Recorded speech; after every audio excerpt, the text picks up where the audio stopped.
Okey, bismillahirrahmanirrahim. Assalamualaikum warahmatullahi wabarakatuh dan salam sejahtera. Baik, saya Asma Muhammad Arsyad daripada Akademi Pengajian Islam Contemporary. Saya akan bersama dengan anda sepanjang semester ni untuk kuliah Maths lecture kita untuk CTU 552 jam 8 hingga 9 untuk Fakulti Sains Gunaan. Baik. Jadi selepas jam yang pertama, anda akan masuk dalam kelas tutorial masing-masing. Jadi sepanjang kuliah ni berlangsung, kita akan ada interaksi dalam ruangan FB Live ni. Jadi anda boleh menulis sebarang persoalan ataupun ada apa-apa persoalan yang sekiranya saya tak dapat jawab waktu Facebook Live ni, tak sempat nak jawab, anda boleh bersoal jawab atau berbincang dengan pensyarah pada waktu sesi tutorial Baik, dalam kuliah yang pertama ni ada tiga bahagian. Pertama, kita akan bincangkan ataupun kita akan terangkan kenapa falsafah. Mengapa falsafah? Mengapa falsafah ni penting sehingga dia dijadikan mata pelajaran umum MPU oleh pihak KPT, Kementerian Pengajian Tinggi. Jadi mestilah ada sebab kan kenapa falsafah ni penting. Jadi saya akan kongsikan dulu sedikit video klip untuk anda fikir-fikirkan agaknya kenapa falsafah ni penting.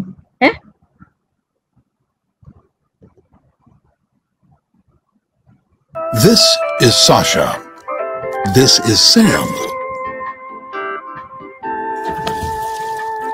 When they first met, it was just small talk about where to find the best coffee, the new high top she just bought, a book of poetry he found at a used bookstore, a new local band she discovered just last weekend, a zombie apocalypse movie he saw last night with some friends from his martial arts class, her homemade screen print t-shirt, and his favorite Chinese restaurant, which made them both hungry. So they got 2 orders of Mandarin chicken with brown rice. And then Sam opened his fortune cookie.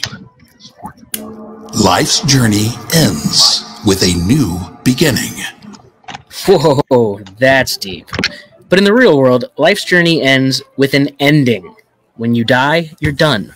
Well, yes, your body no longer works, but your soul continues to exist, don't you think? Your soul? No, I don't believe in ghosts. We're physical creatures, material objects, just a collection of highly organized atoms. When your brain flatlines, that's it. Game over. So you don't believe in life after death? No. I mean, it's a comforting thought, but there's just no scientific evidence for it. I'd rather face the real world than believe in a fairy tale. Yeah, I agree with you, Sam. It's best to face reality, but it may be that life after death is reality. I mean, think about it. If life just ends at death, then everything we do or say comes to nothing. What meaning or purpose can our lives possibly have? Well, I guess my life has whatever meaning I choose to give it. I personally believe in truth, beauty, science, making the world a better place, saving the environment, freedom of speech, and, tolerance. Yes, that's all well and good. But what does all that matter if it ends in nothingness? What are your thoughts about God? Which God? There are millions of gods. The God that's in the Bible. It's been proven that the Bible is just a bunch of mythology written by ancient desert nomads. But if faith in God makes you feel good, I won't argue with that. But I personally prefer more of a rational, open-minded approach to life. Here's what I believe, Sasha. You shouldn't think anything is true unless it's been scientifically proven. But has that belief itself been scientifically proven? Sam, you and I look at life very differently. Yeah, it's crazy. It's like we're from different worlds. Not different worlds. Different worldviews. A worldview is the set of lenses through which you see the world around you. It's a web of habit-forming beliefs that helps you make sense of all your experiences. Through your worldview, you interpret life in a particular way. It affects how you think, how you feel, and how you live from day to day. To understand what your worldview is, think carefully about the big questions of life. Does God exist? How did everything begin? Who am I? Why am I here? Am I living a good life? What happens after I die? Cabbages and puppies don't think about this stuff, but people do. Reflecting on these questions is part of what makes us human. In fact, every one of us has a worldview. What's yours?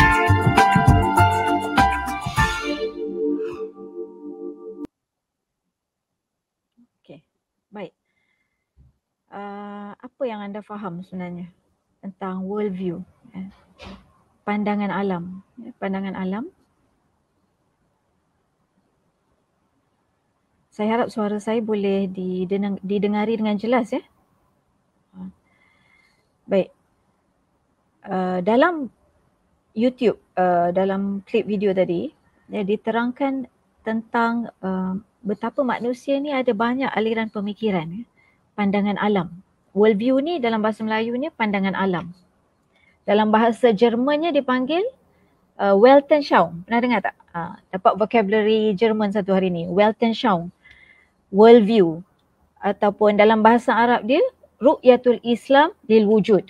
Bagaimana sudut pandang seseorang, sudut pandang seseorang berdasarkan latar belakang pemikiran yang berbeza.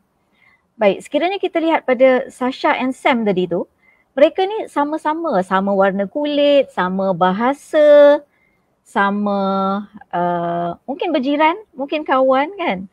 Tapi rupa-rupanya mereka ada perbezaan pemikiran yang sangat besar. Perbezaan worldview yang sangat besar. Bagi Sasha, seorang yang memilih untuk berpegang pada nilai agama. Dia percaya pada Tuhan, dia percaya pada kehidupan selepas mati. Sam pula dia kata bila kita mati habislah. Game over dia kata. It's just brain dead. Brain dead. Maknanya bila mati tu habislah kita. Selesai. Tak ada lagi pertanggungjawab akhirat. Jadi ini ada dua aliran pemikiran yang sangat besar. Jauh perbezaannya. Jadi ini di antara sebabnya, ini di antara sebabnya, dan itu juga di antara persoalan penting yang dibincangkan dalam ni tadi. Siapakah manusia kan dalam video klip tadi? Siapakah manusia? Kemanakah pengakhiran kita? Kenapa kita hidup di muka bumi ni? Ini di antara perkara-perkara dasar, perkara-perkara fundamental yang dibincangkan dalam falsafah. Sebenarnya. Jadi falsafah ni bukanlah satu disiplin yang di awang-awangan, kat atas langit. Falsafah ni berada dalam diri kita sebenarnya. Dalam diri kita. Dia sudut pandang kita, cara kita berfikir kan. Dan masing-masing ni ada latar belakang yang tersendiri. Kalau yang paling, latar belakang yang paling besar, faktor yang paling besar dalam menentukan pegangan, keyakinan tu adalah faktor agama. Agama, kepercayaan agama. Adakah dia seorang yang beragama? Adakah dia seorang yang beragama? Ini akan dibincangkan dalam tajuk 5 tentang ketuhanan kan. Adakah dia seorang yang percaya kepada Tuhan dalam kes Sasha, ataupun dia tidak mempercayai adanya Tuhan. Atheism. Theism, orang yang percaya pada Tuhan. Atheism, orang yang tidak percaya pada Tuhan. Itu di antara perbezaan yang besar yang membezakan aliran-aliran pemikiran seseorang dengan seorang yang lain.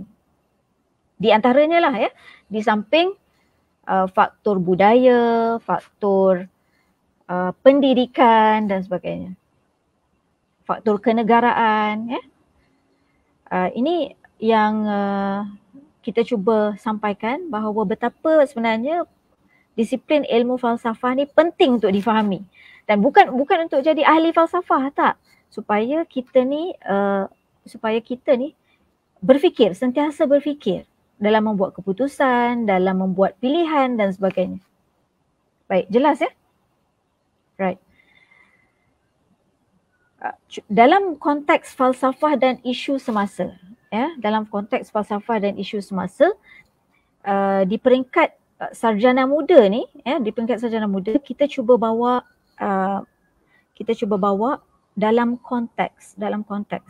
Jadi konteks Malaysia, dalam konteks Malaysia, falsafah kita adalah falsafah rukun negara, dan bagaimana falsafah rukun negara ni dicapai melalui falsafah pendidikan kebangsaan. Falsafah rukun negara ni di peringkat makro, di peringkat negara, mencapai nilai-nilai yang ada dalam rukun negara melalui falsafah pendidikan kebangsaan. Dan satu perkara sekiranya anda perhatikan, dalam falsafah rukun negara ni apa yang menarik adalah nilai yang tertinggi adalah kepercayaan kepada Tuhan. Kepercayaan kepada Tuhan.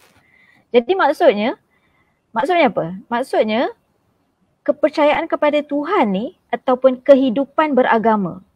Kepercayaan pada Tuhan, bila kita sebut kepercayaan pada Tuhan, maksudnya kehidupan beragama. Jadi nilai-nilai hidup beragama merupakan nilai yang tertinggi bagi seorang rakyat Malaysia. Dan sepatutnya di Malaysia tiada aliran yang tidak mempercayai agama, iaitu atheism sepatutnya tak wujud berdasarkan rukun negara lah. Jadi maknanya nilai moral tu bukan sekadar daripada akal fikiran dan akal fikiran semata-mata, tetapi nilai-nilai agama. Kalau Muslim, agama Islam nilai tertinggi, nilai moral yang tertinggi. Kalau Kristian, agama Kristian. Kalau Hindu, agama Hindu dan agama Buddha. Jadi bila seseorang tu balik dan merujuk nilai tertingginya pada agama, dalam agama ni sebenarnya tiada permusuhan. Tiada permusuhan, dan agama ni akan sentiasa mendorong kepada kebaikan, tiada perpecahan. Jadi itu yang cuba dibawa dalam falsafah dan isu semasa. Jadi kita dengarkan dulu, ada dua video di sini. Pertama video Ustazah Khursyah, beliau akan menerangkan dalam konteks rukun negara, at the macro level, pada peringkat makro ni bagaimana.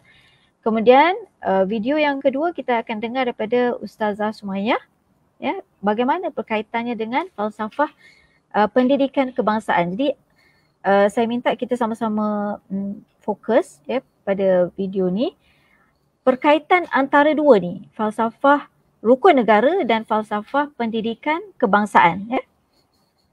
Baik, saya akan share video ni.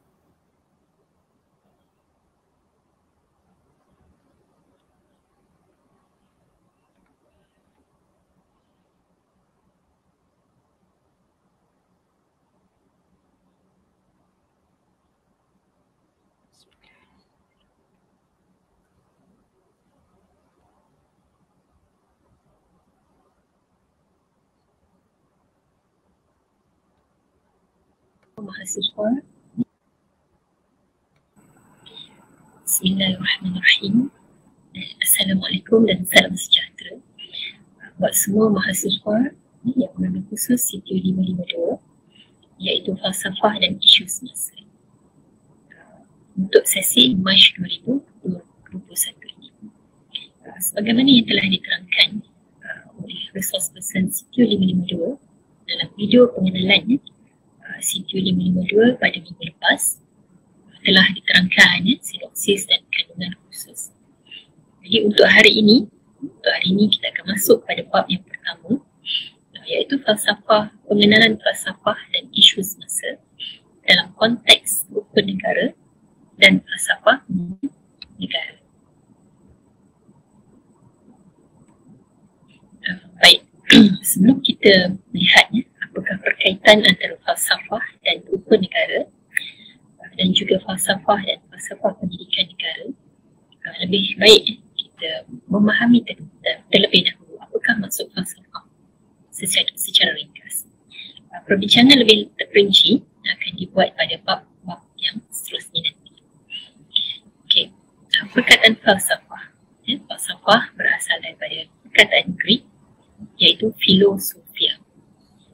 Filosofia ini pula adalah cantuman dua istilah ataupun dua perkataan, iaitu philo dan juga sophia. Philo bermakna love ataupun cinta, manakala sophia pula bermaksud wisdom ataupun kearifan ataupun ataupun kebijaksanaan. Apabila digabungkan dua istilah tadi, maka ianya memberi maksud love of wisdom, ataupun cinta terhadap kebijaksanaan ataupun kearifan sebagai satu daripada ciri-ciri kemanusiaan. Manakala dalam bahasa Inggeris, ia disebut sebagai filosofi, dan dalam bahasa Melayu kita menggunakan perkataan falsafah. Falsafah, dan ia merupakan ambilan daripada perkataan bahasa Arab iaitu falsafah. Falsafah. Di secara kesimpulannya, secara ringkas, ini saya hanya nyatakan secara ringkas maksud falsafah. Ia merupakan satu usaha pemikiran yang tuntas bertujuan untuk mendapatkan kebenaran. Dan dalam konteks khusus kita ini, iaitu falsafah dan isu semasa, tujuannya ialah untuk membina pemikiran kritis dalam kalangan mahasiswa dalam nak menilai isu-isu semasa yang berlaku pada hari ini. Kita lihat terlalu banyak isu-isu semasa yang berlaku, sama ada ia melibatkan isu-isu agama, isu politik, sosial dan sebagainya. Dan falsafah ini berperanan membuatkan kita berfikir secara mendalam mengenai perkara-perkara yang asas dan juga persoalan-persoalan pokok dalam kehidupan kita ini, mengenai sesuatu isu supaya kita dapat satu pemikiran yang jelas tentang perkara tersebut. Jadi cara berfikir yang jelas ini adalah satu perkara yang amat penting kerana ia akan melahirkan kepercayaan kita, pegangan kita dan juga tingkah laku dan tindakan kita semua.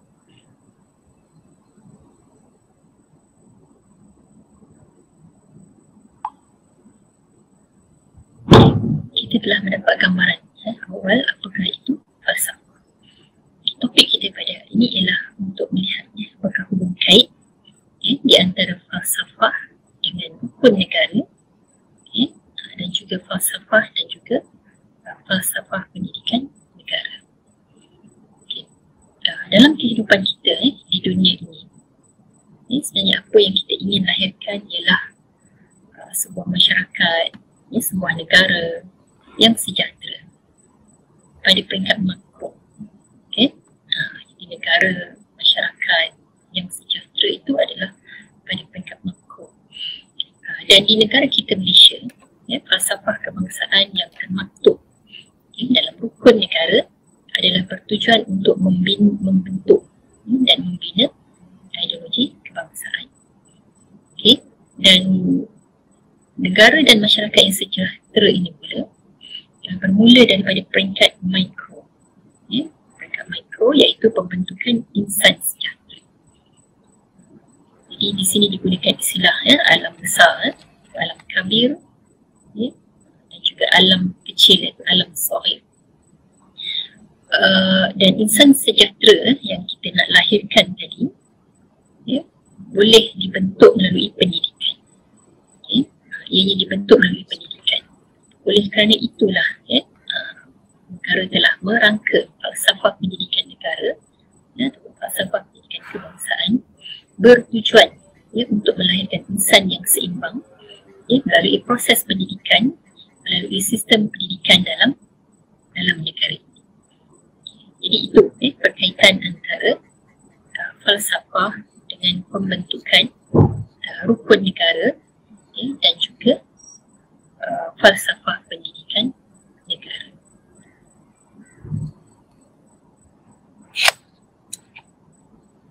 Okey, untuk yang seterusnya pergi terus kepada rukun negara.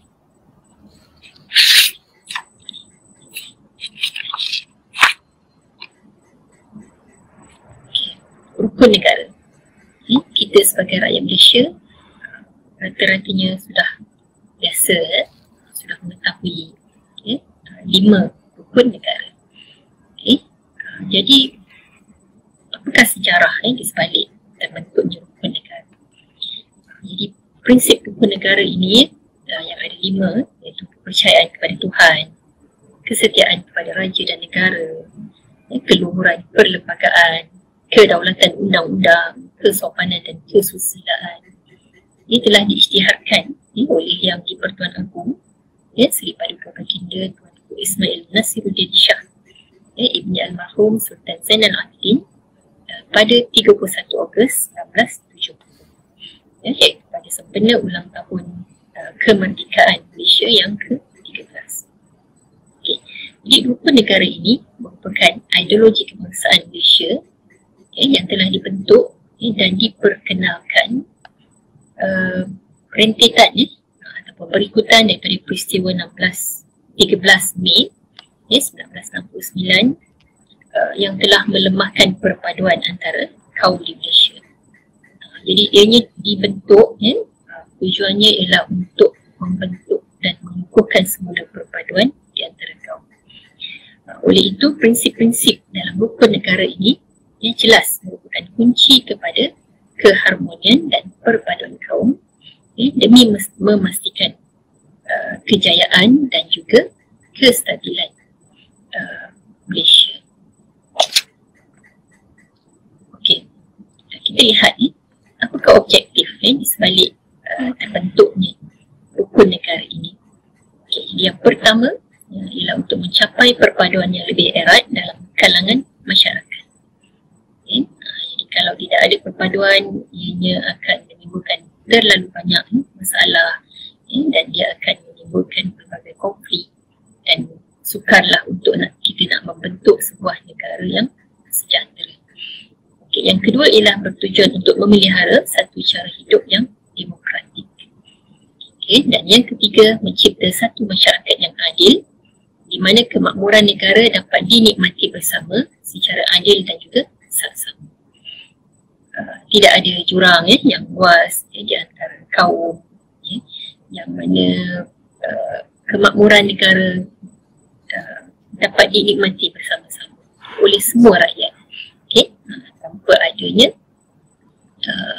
kita kata diskriminasi. Yang ketiga tu, yang keempat tu, objektifnya ialah untuk membentuk satu sikap yang liberal terhadap tradisi kebudayaan yang kaya dan berbagai-bagai corak. Jadi kita di Malaysia ada pelbagai kaum, ada pelbagai budaya, maka ianya seharusnya memberikan satu kesan yang positif dalam kepada rakyat pelbagai kaum. Dan yang kelima ialah membina sebuah masyarakat yang progresif yang akan menggunakan sains dan teknologi moden. Jadi itu 5 objektif rukun negara. Untuk yang seterusnya kita akan memperincikan lebih lanjut tentang prinsip-prinsip rukun negara ini. Kita akan pergi satu persatu. Yang pertama iaitu kepercayaan kepada Tuhan. Kepercayaan kepada Tuhan ini adalah satu prinsip yang cukup penting. Dan ia merupakan satu ciri umum yang dianti oleh ramai penduduk di Malaysia yang juga mewakili masyarakat yang berbilang kaum. Jadi kepercayaan kepada Tuhan ini wajar diserapkan sebagai prinsip yang pertama dalam rukun negara dan ianya mempunyai unsur pemikiran falsafah kerana dikaitkan dengan fahaman keagamaan. Jadi bila adanya kita menjadikan kepercayaan kepada Tuhan itu sebagai prinsip yang utama, maknanya semua rakyat perlu hidup berpandukan kepada pegangan agama masing-masing. Dan yang keduanya ialah kesetiaan kepada raja dan negara. Rakyat Malaysia haruslah menghormati sistem raja di Malaysia serta setia kepada negara Malaysia. Mereka perlu menghormati sistem raja,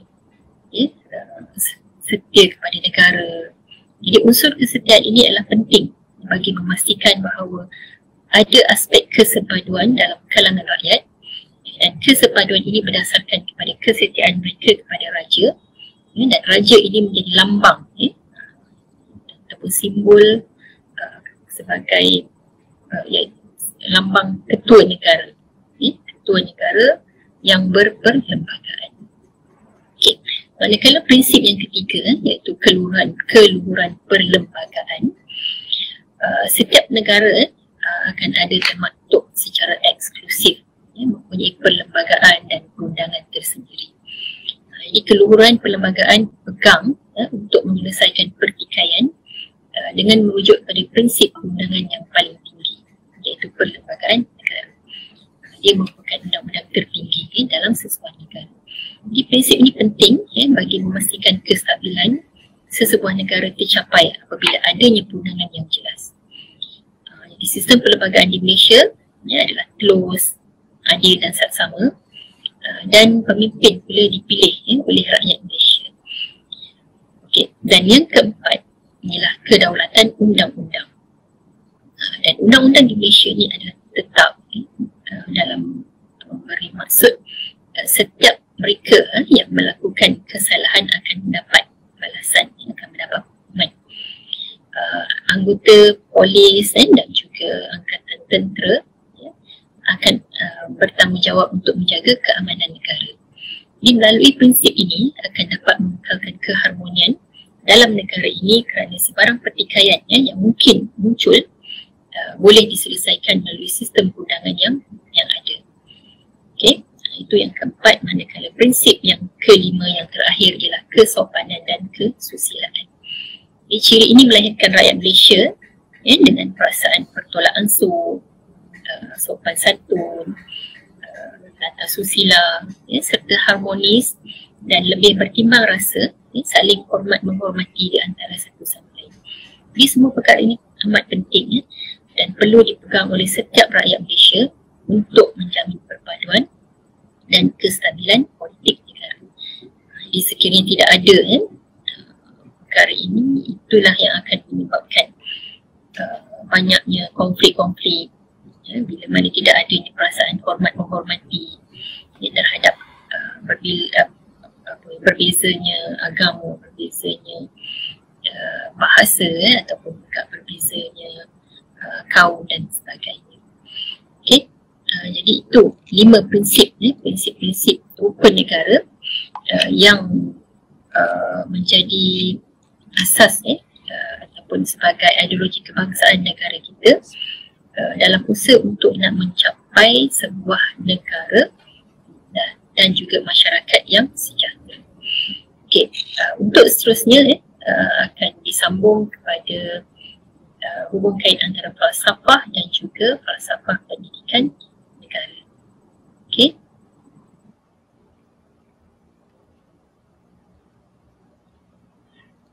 Baik. Jadi kita dengar tadi daripada Ustazah Kursyah kita kan, bagaimana falsafah rukun negara jadi di peringkat makro, di peringkat negara Jadi persoalannya sekarang bagaimana di peringkat negara ni falsafah kenegaraan kita nak sampai pada rakyat. Nak sampaikan falsafah rukun negara, nak diterjemahkan tu bagaimana? Melalui falsafah pendidikan kebangsaan.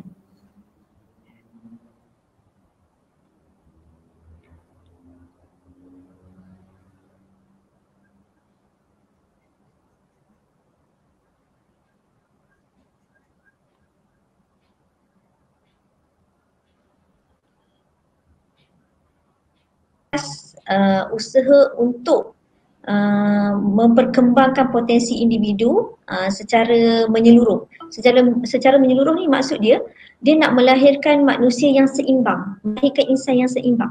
Okey, macam mana nak melahirkan manusia dan insan yang seimbang ni? Okey, dalam falsafah pendidikan negara, dia menyentuh kepada 4 aspek, iaitu yang kamu sedia maklum, iaitu jasmani, emosi, rohani dan juga intelek. Okey. Keempat-empat item ini sangat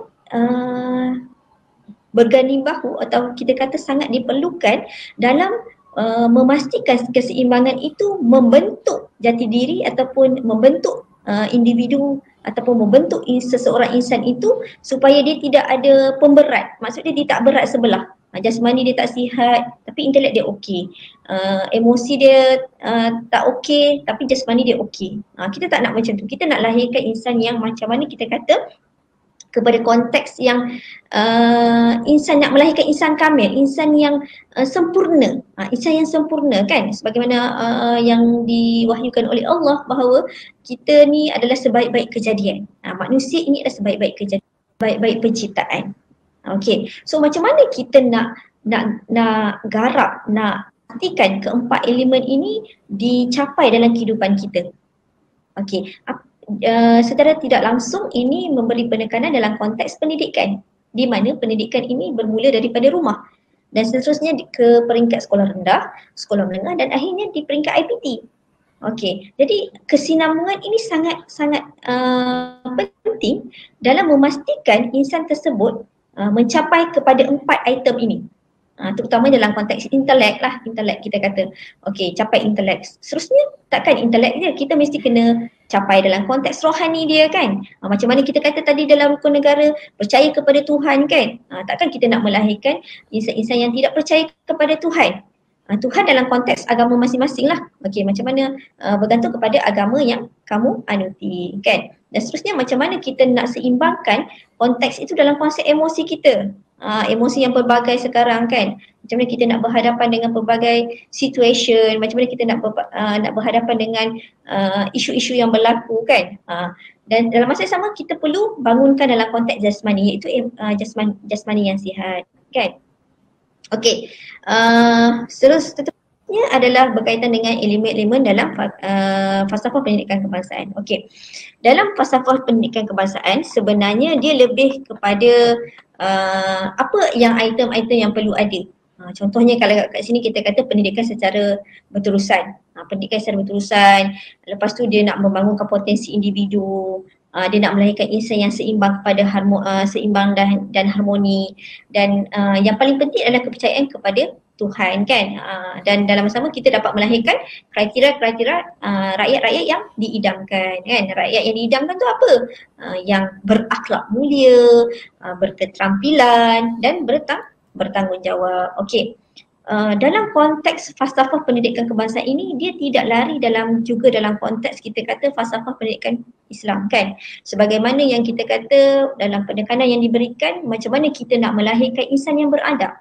Okey, macam mana kita nak kata konteks insan beradab tu?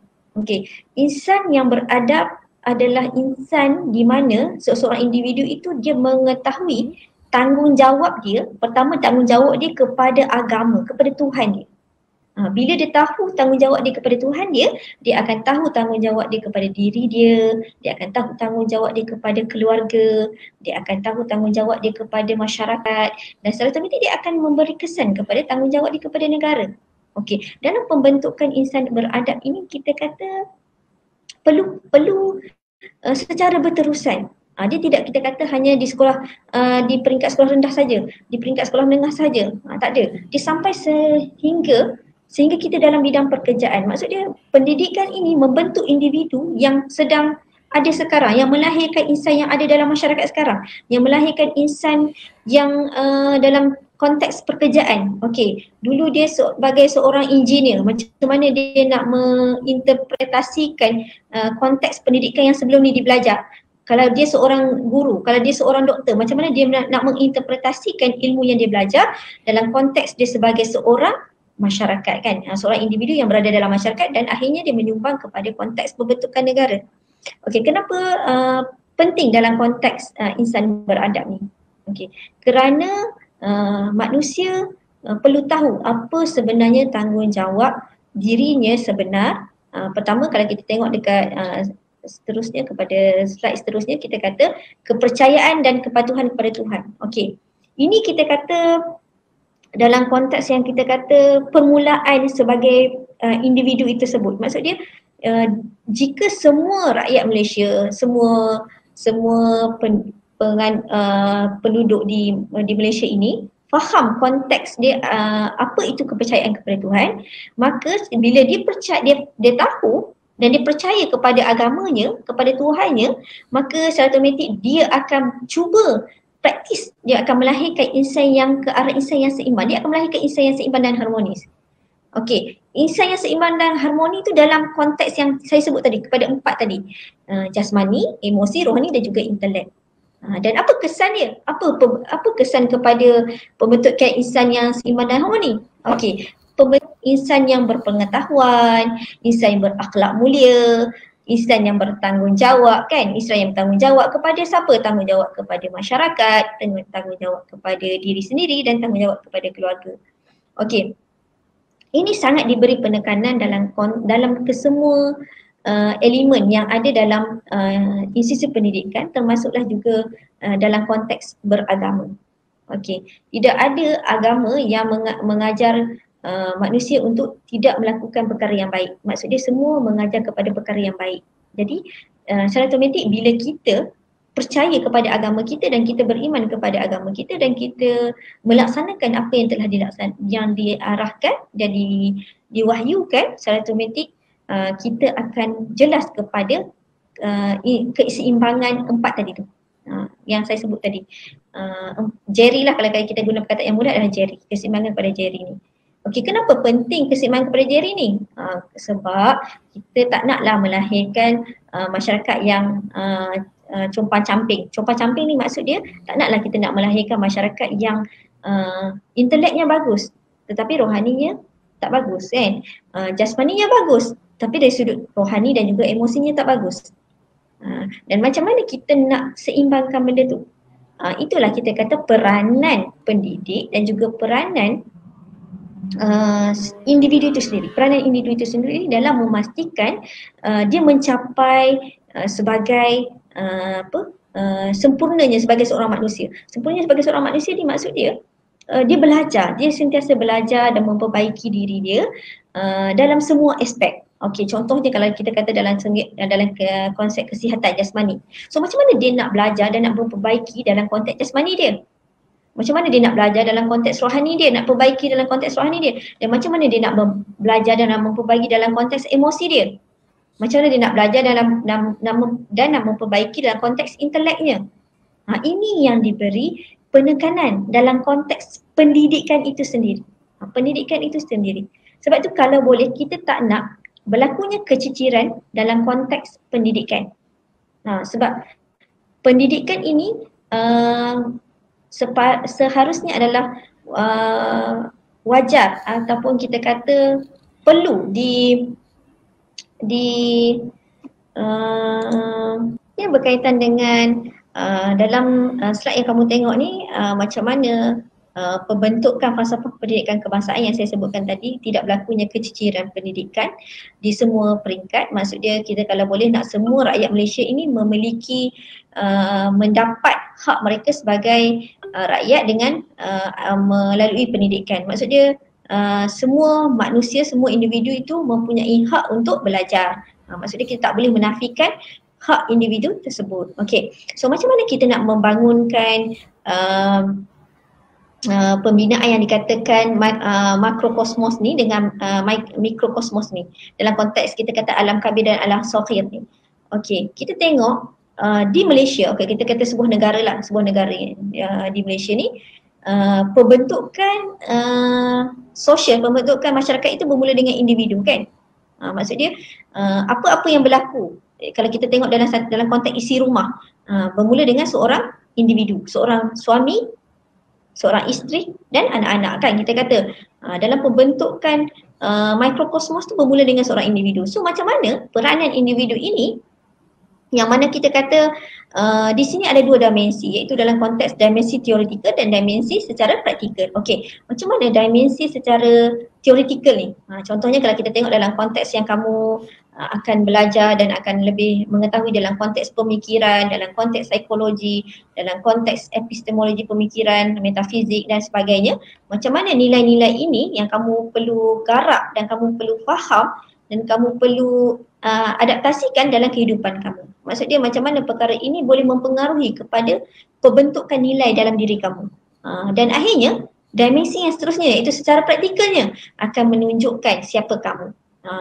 Siapa kamu? Maksudnya siapa kamu di dalam bidang politik, siapa kamu dalam bidang ekonomi dan siapa kamu dalam membentuk peradaban di Malaysia ini.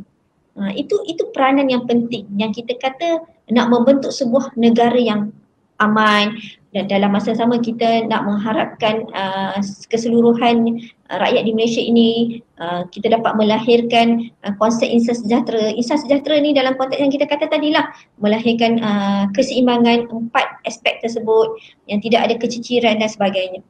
Itu yang kita kata pembentukan kepada alam kabir, alam yang besar, alam kabir, alam makrokosmos. Kalau kita kata susahnya nak sebut, okey senanglah kita kata pembentukan sebuah negara. Sebuah negara itu apa? Malaysia, kan? Kamu sekarang berada di Malaysia. So macam mana pembentukan sebuah negara yang kita idamkan? Kita tak nak ada berlakunya pergaduhan, tak nak lagi berlakunya pemusuhan dan sebagainya seperti yang pernah tercatat dalam sejarah sebelum ini.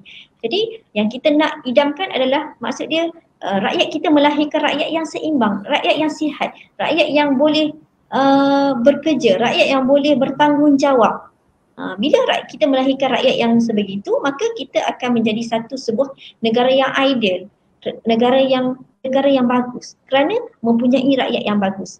Okey, macam mana nak mempunyai rakyat yang bagus? Dia back to the basic, maksud dia back to the alam mikrokosmos tadi. Back to kepada apa? Back to kepada individu itu sendiri. Jika kita dapat bangunkan nilai yang ada dalam diri individu tersebut, insya-Allah kita berjaya. Kita akan cuba dan kita akan berjaya mencapai kepada pembentukan sebuah negara yang diidamkan. Dalam mana? Dalam konteks falsafah falsafah dan ilmu dalam subjek ni, yang mana kita nak capai kepada konteks insan sejahtera tu. Macam mana kita nak capai insan sejahtera? Macam tu yang kita idamkan, yang kita inginkan. Okey, dalam konteks alam kabir lah. Okey. Itu saja daripada saya. Terima kasih. Assalamualaikum warahmatullahi wabarakatuh.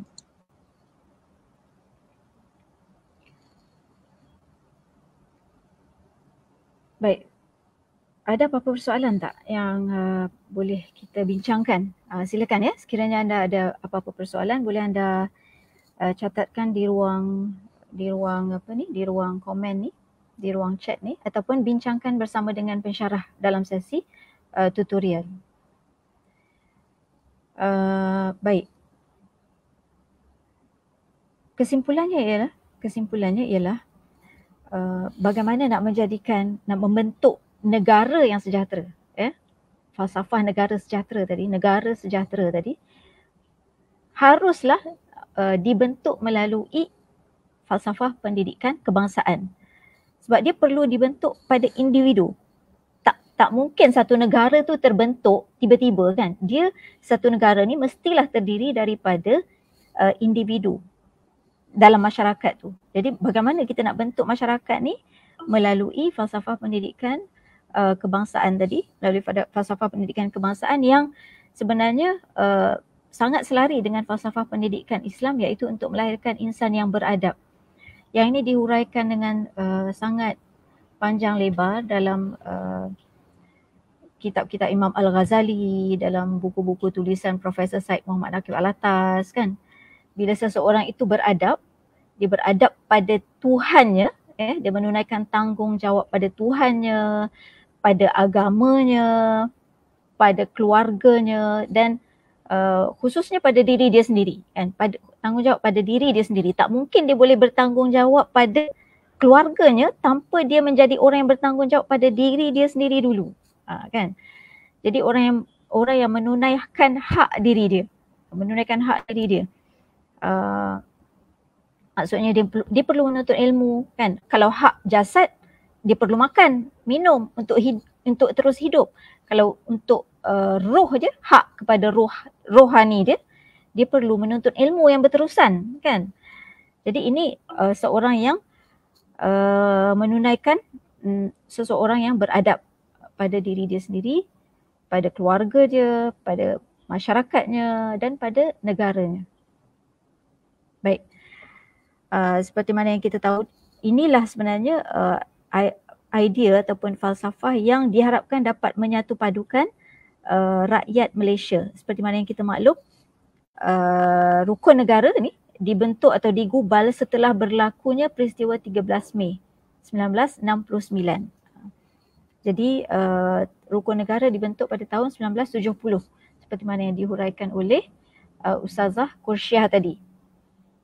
Betul?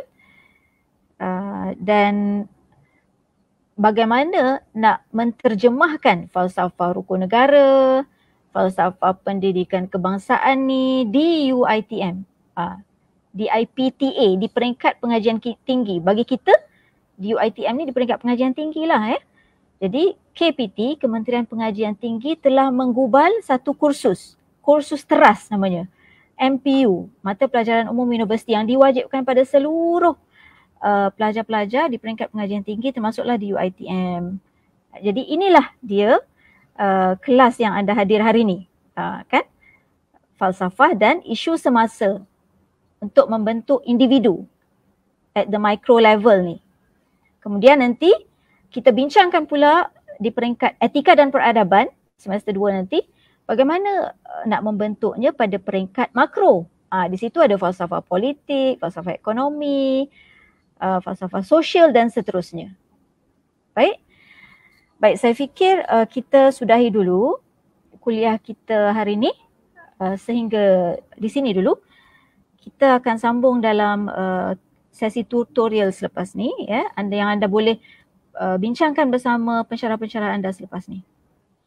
Dan saya mohon pada semua kelas rep, mohon untuk menghubungi saya. Terima kasih pada semua yang hadir pada pagi ni. Saya mohon dipanjangkan link sesi ni pada kawan-kawan anda semua. Semoga kuliah kita merupakan kuliah yang bermanfaat insya-Allah sepanjang 14 minggu ni, dan ia akan mendatangkan manfaat yang berpanjangan, bukan untuk diri kita sahaja tapi untuk seluruh keluarga dan masyarakat insya-Allah. Jadi kita sudahi dengan tasbih kafarah dan surah wal asri. Assalamualaikum warahmatullahi wabarakatuh. Terima kasih semua.